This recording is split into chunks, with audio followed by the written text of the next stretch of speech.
Radara, open the sunroof. Okay, it's already open for you. Whoa! So, may bagong pickup truck nga daw, netizens, na electric na, comfortable, pwedeng pang family, tapos kaya-kaya pa rin magkarga at pwede sa mga sisikip ng mga lugar. Silipin natin ngayong araw itong kanilang pinakabagong Radar RD6. So, this one is the hybrid, tapos test drive natin yung kanilang EV. Sabi natin, professional, talagang drifter. Manakabahan ako, tignan natin kung ano ibubuga ng bago netong Radar RD6. Okay na, sir, game? Una sa amin pinakita ang acceleration niya. Dahil nga EV siya, ay walang delay. Andar agad at very responsive ang preno.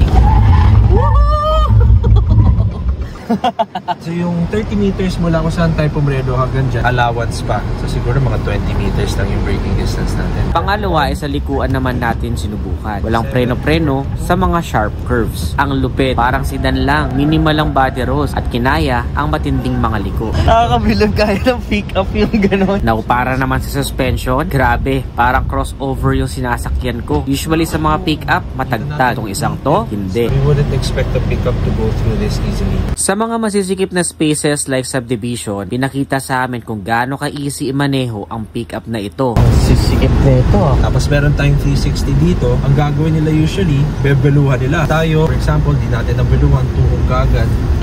Oo nga. Tuhog kagad.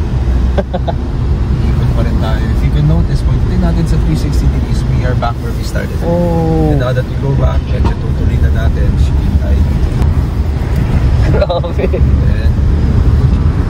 Ngayon naman, subukan natin ang speed sa tight circles. Tataob kaya? Speed. We can even make it tighter. Let's enter the circle. And ang tindi. Pinabilib ako ng pickup na to. Hindi ko makapaniwala pickup yung sinasakyan ko ngayon.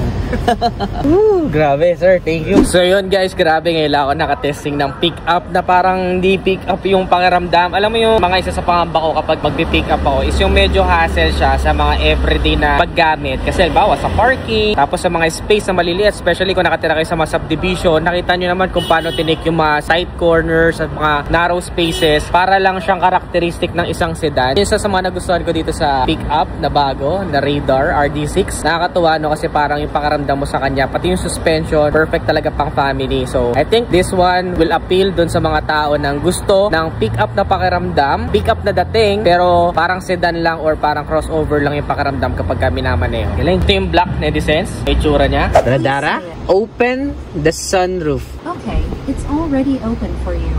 Whoa!